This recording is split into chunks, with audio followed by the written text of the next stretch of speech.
So hello everyone, welcome आप सभी का आपके अपने YouTube चैनल पर जिसका नाम है let's no it. So last class में मैंने पिछले हफ्ते में NCERT क्लास 10th का मेटल्स एंड नॉन मेटल्स का चैप्टर करवाया था, जो कि पूरा नहीं था, उसका 50% ही हमने कवरअप किया था और बाकी बचा हुआ 50% आज मैं कवरअप करूँगा।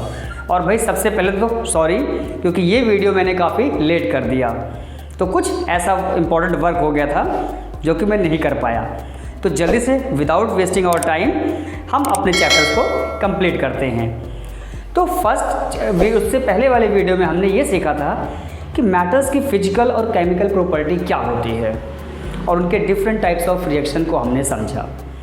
आज की वीडियो में हम बेसिकली ये सीखेंगे कि आखिर ये मेटल्स आते कहाँ से हैं, किस तरीके से ये मेटल्स एक्सट्रैक्ट किए जाते हैं।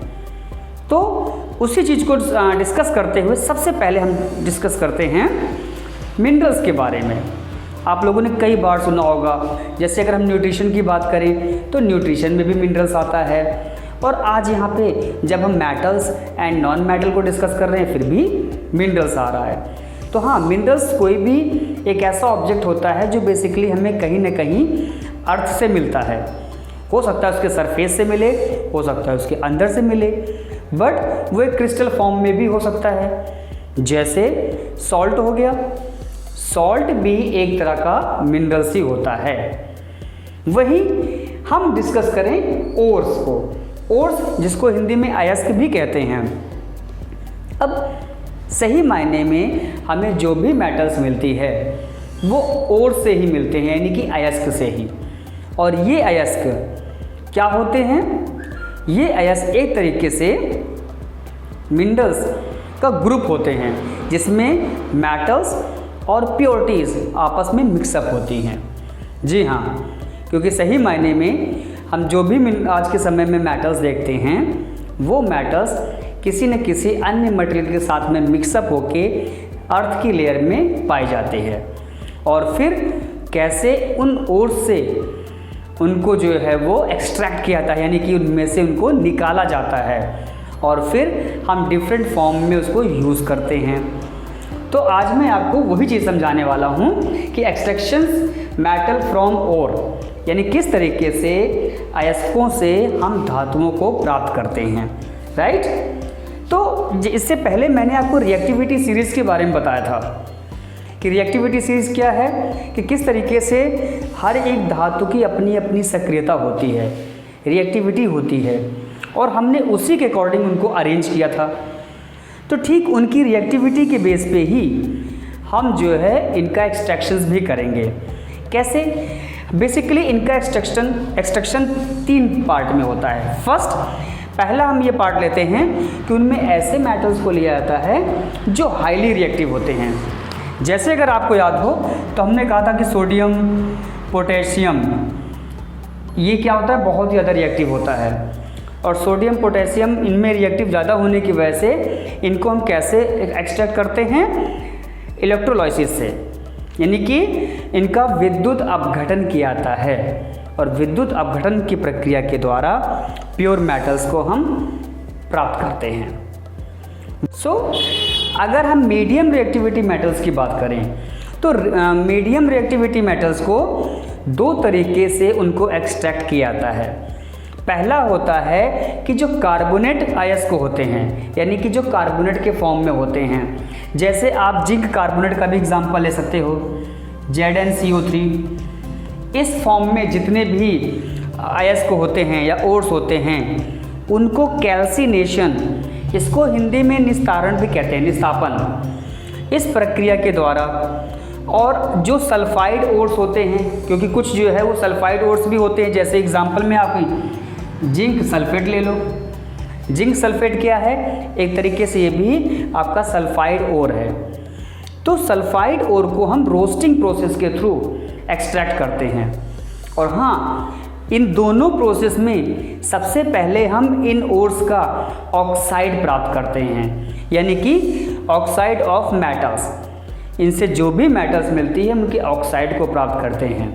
और जब हमें इसका ऑक्साइड मिल जाता है देन उस पर रिडक्शन प्रोसेस किया जाता है, यानी कि अपचयन, यानी कि उनको अपचयित करके प्यूरिफिकेशन करके शुद्ध धातुओं को हम प्राप्त करते हैं। यानी कि आप ये सोचो कि जो मीडियम रिएक्टिविटी सीरीज़ में ओर्स होती हैं या हम जो मेटल्स हमें मिलती हैं उनमें कितना प्रोसेस करते हैं तब जाके हमें एक प्योर मेटल्स मिलती है। सो नेक्स्ट अगर हम बात करें वहीं पे third is the low reactive metals, कि बहुत सारी मेटल्स होती हैं जो लो रिएक्टिव होते हैं। एग्जाम्पल में आप गोल्ड का एग्जाम ले सकते हो, कॉपर ले सकते हो, सिल्वर ले सकते हो, ये सब लो रिएक्टिव मेटल्स होती हैं। और जो ये लो रिएक्टिव होती हैं इनके भी जो सल्फाइड ओर होते हैं उन सल्फाइड ओर को हम रोस्टिंग करके फिर उनके मेटल्स को ईजिली प्राप्त करते हैं और बाद में उनको रिफाइन करते हैं।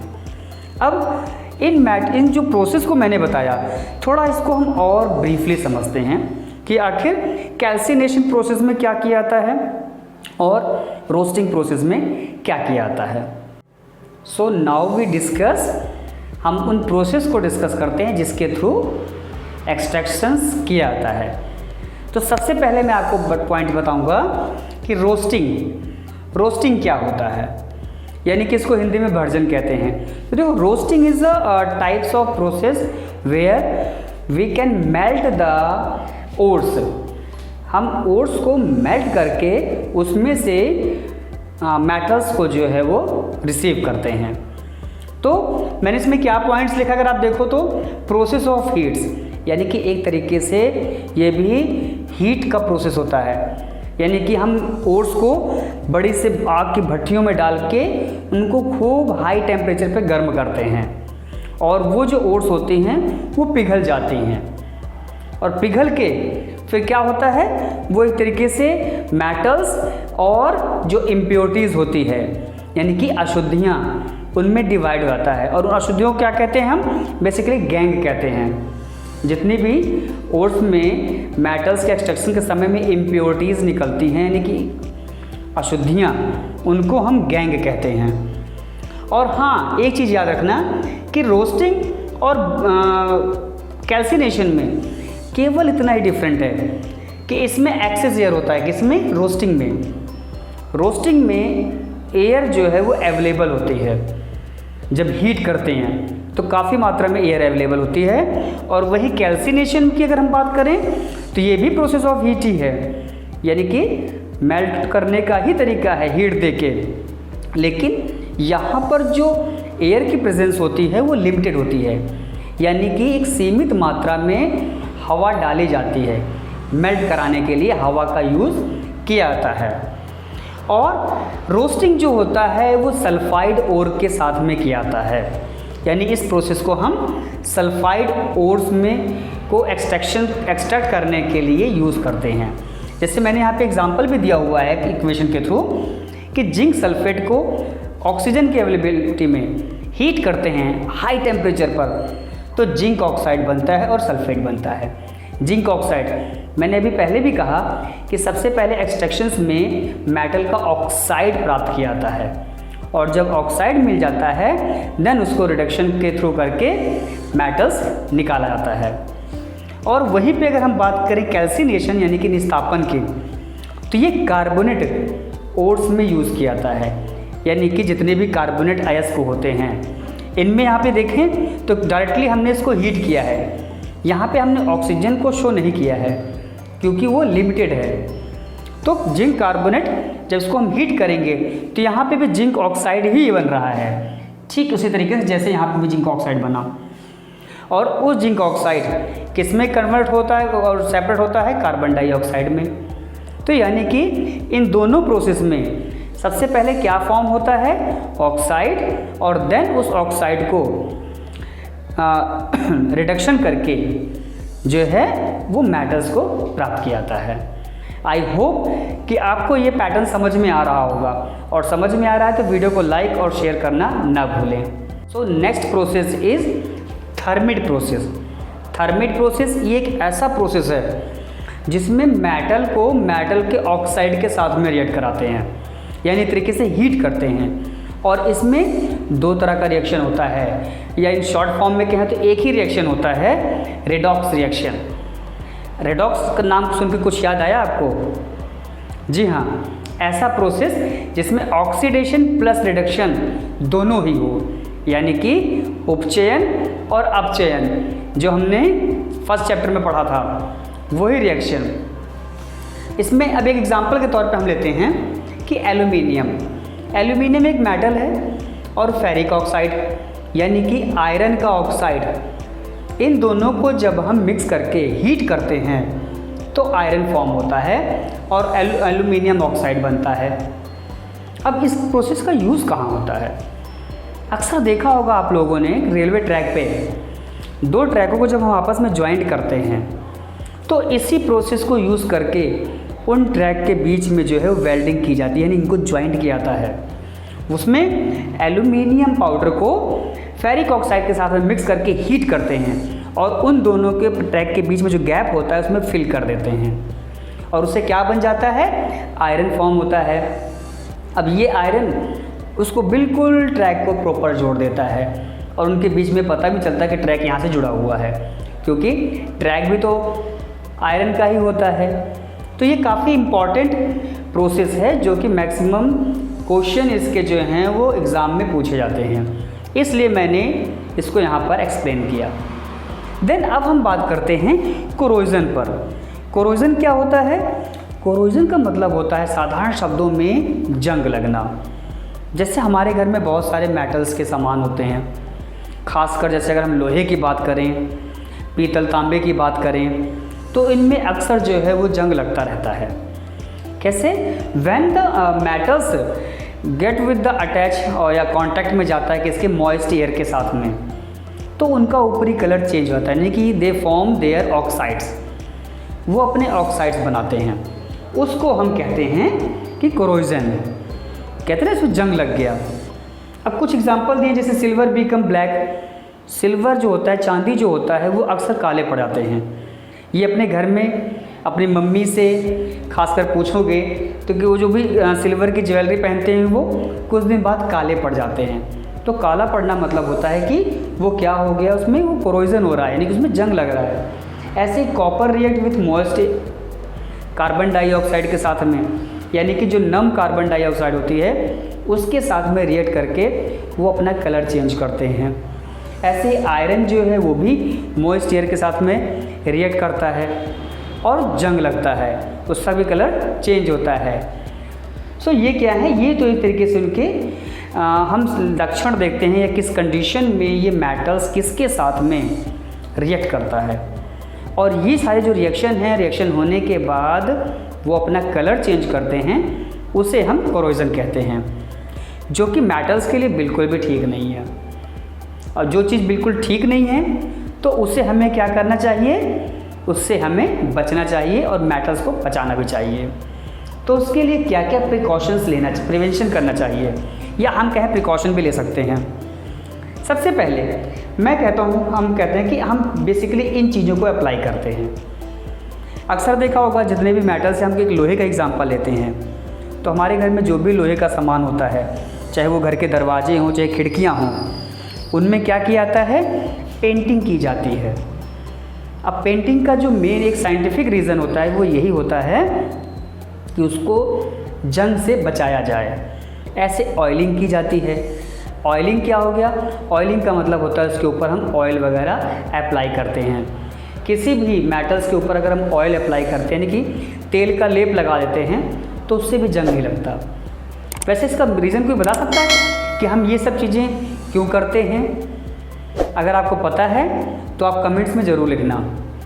और ग्रीसिंग भी एक तरीके से ऑयली सब्सटेंस होता है, जेली लाइक, जो अक्सर गाड़ियों में लगाई जाती है, तो उसको भी अप्लाई करते हैं जिससे कि हमारा जो मेटल्स है वो कोरोइज नहीं होता।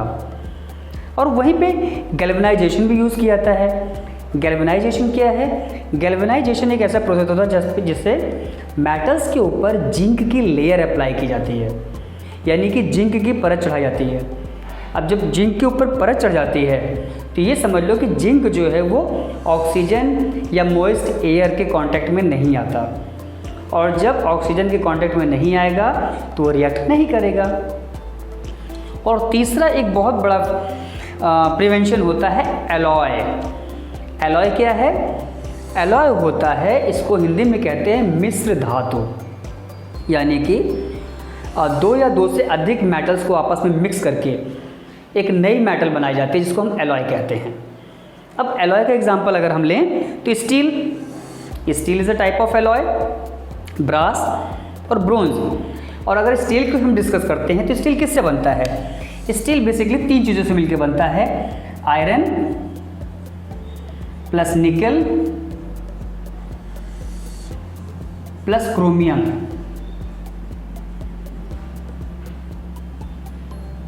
ये 3 मेटल्स का यूज़ किया जाता है स्टील को बनाने में।